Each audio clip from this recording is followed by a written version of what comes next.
Bang Hilonggo. Please subscribe And like. and share. Ayun, magandang araw po sa lahat nating mga kababayan, no? Ngayon, mga kababayan, si Harry Roque galit na naman, no? Ayaw niya daw kasundo kay BBM ang mga Duterte kasi sabi ni BBM ayaw niya ng kaaway, gusto niya kaibigan. Nga lang kasi dahil sa kasakiman kasi nila, sa kapangyarihan na gustong patalsikin si BBM at gusto na maupo ang kanilang mga na kaagad si BP Sara Duterte bilang presidente. Ayan, di ba, nagkagulo-gulo na. Kasi nga gusto nilang patalsikin si BBM, gusto nilang maupo sila. Ngayon, nagsalita si BBM na ayaw niya ng gulo.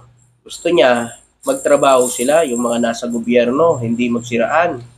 Kasi si BBM wala naman talagang ginagawang paninira sa kay BP Sara Duterte, sa mga Duterte. Wala tayong naririnig, 'di ba? Wala tayong naririnig na mga masasamang salita na galing sa kay Pangulong Bongbong Marcos, 'di ba?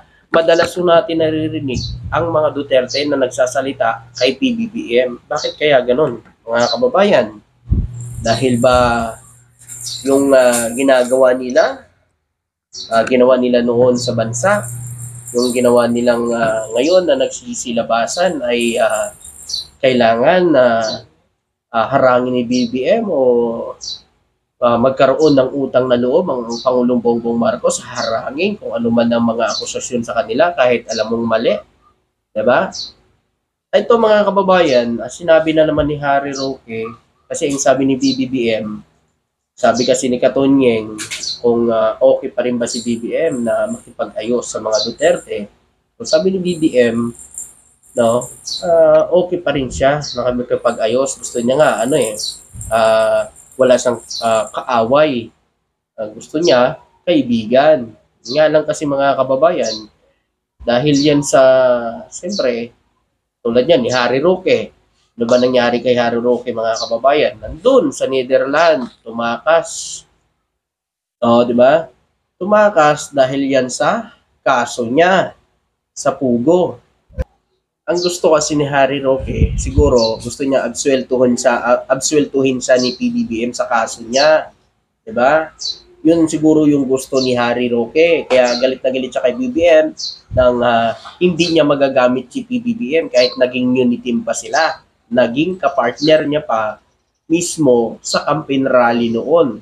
Kasi mali siya Diba? May mali siya, ba't kakampihan ka alam mong mali ka. Diba? Pakinggan natin itong usapan ni Katonyeng at saka ni PBBM. Kayo po ba, sa puso ninyo, gusto niyo bang makipagkasundo pa sa mga Duterte? Oo. Ako, ayoko ng gulo. Gusto ko makasundo sa lahat ng tao. Mas maganda, marami na akong kaaway. Hindi ko kailangan ng kaaway. Kailangan kong kaibigan. Narinig nyo? Gusto niyang magkasundo tayo, mga Pilipino. Kaya ayaw niya nga, hindi nga siya sumasagot sabi niya, di ba? Gusto niya magkasundo lahat ng mga Pilipino, hindi nag-aaway-away, nagtutulungan pagdating dito sa trabaho dito sa Pilipinas. Yan ang gusto ng ating Pangulo. Yun nga lang kasi, yung iba kasi dyan, sakin sa kapangyarihan. Di ba? Sabi nga ng mga didili, si BBM daw may pakana ng mga kay BP Sara Duterte. Alam nyo, yung itong impeachment kay BP Sara Duterte, ito lang masasabi ko sa inyo lahat, hindi po yan mangyayari kung yan po ay sinagot niya lahat na akusasyon sa kanya. Hindi na uaabot dun sa punto na yun. Kung naipaliwanag niya lamang kung saan napunta itong 125 million na yan, diba? Na kung saan niya ito dinala, confidential na fund na ito, na sana hindi na umabot sa impeachment, diba? Gano'n naman dapat kanaliwanag niya sa taong bayan kasi siyempre nasimulan na yan Ngayon, kung ititigil yan, mga kababayan, asan po ang hustisya dyan? Kasi tayong mga normal na Pilipino, siyempre gusto natin malaman kung saan napupunta ang pera na binabayad natin sa tax, kung saan napupunta yung pera natin Diba tinatanong natin kung saan niya napupunta. Ngayon, kung hindi ho yan itutuloy yung investigasyon kay Sara Duterte, dito pa impeachment, mga kababayan, hindi ho masasagot ang katanungan natin. Kaya kailangan na talagang umpisahan yung impeachment, no, ang impeachment trial para magkaalaman na. Diba?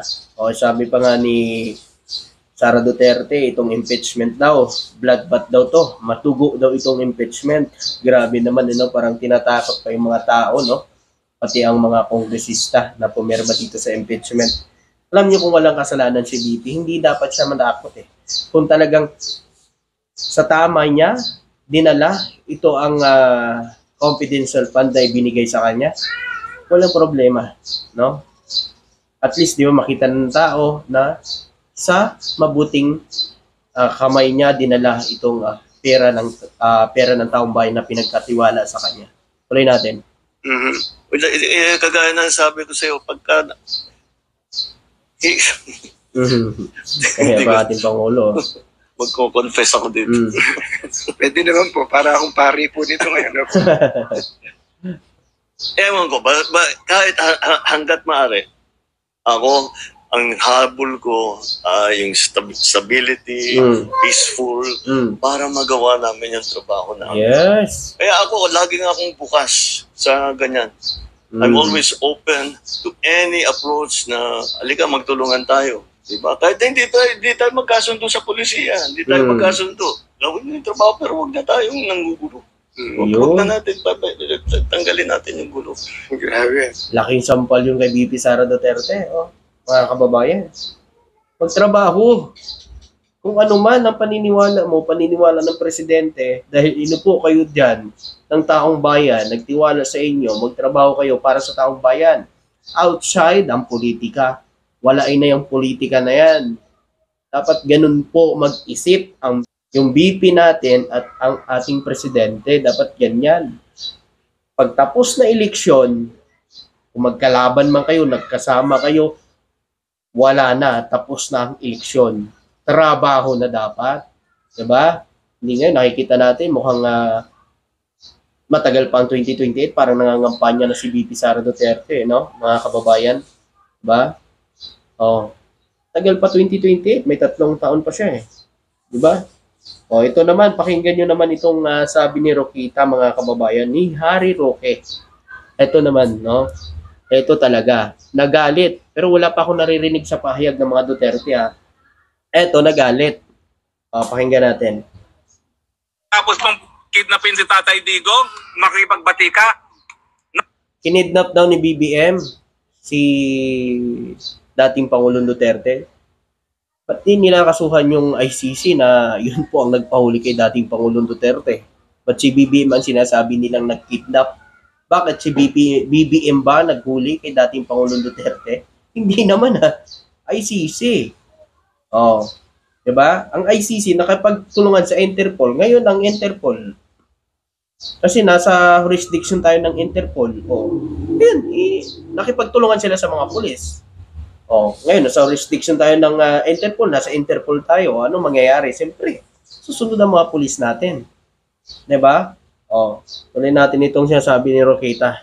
Kawin mo uli dito si Tatay Digong, iuwi mo. Baka po pwede pa magkasundo muli. Otherwise, go jump into the lake. Bakit? Galit na galit ka. Hindi naman ikaw ang gusto makasundo ng ating Pangulo. Ikaw ba? Duterte ka ba? Hindi ka naman Duterte. Hindi ka naman Duterte, Roque. Duterte ka ba? Supporters ka lang pero hindi ka Duterte. Ikaw, gumawa ka talaga ng mali. May mali talaga sa'yo. Alam kong ano. Sangkot ka sa pugo. Kaya nga may warrant of arrest ka na. Magsasanib puwersa na ang DOJ at ang Interpol para hanapin nito si Harry Roque. Para mapauwi na dito sa Pilipinas. Ngayon, Harry Roque, pag nandito ka na sa Pilipinas, ilabas mo na lahat na ebidensya mo, na sinasabi mo. Diba? Kasi ito si Harry Roque, mga kababayan. Kaya nagagalit ko kay BBM. Kasi siyempre, tingin nyo ni team ni BBM yan, hindi nabigyan ng posisyon eh. Hindi nabigyan ng posisyon, kaya ganyan. So yan po, mga kababayan, maraming salamat to at magandang araw sa inyo. Thank you.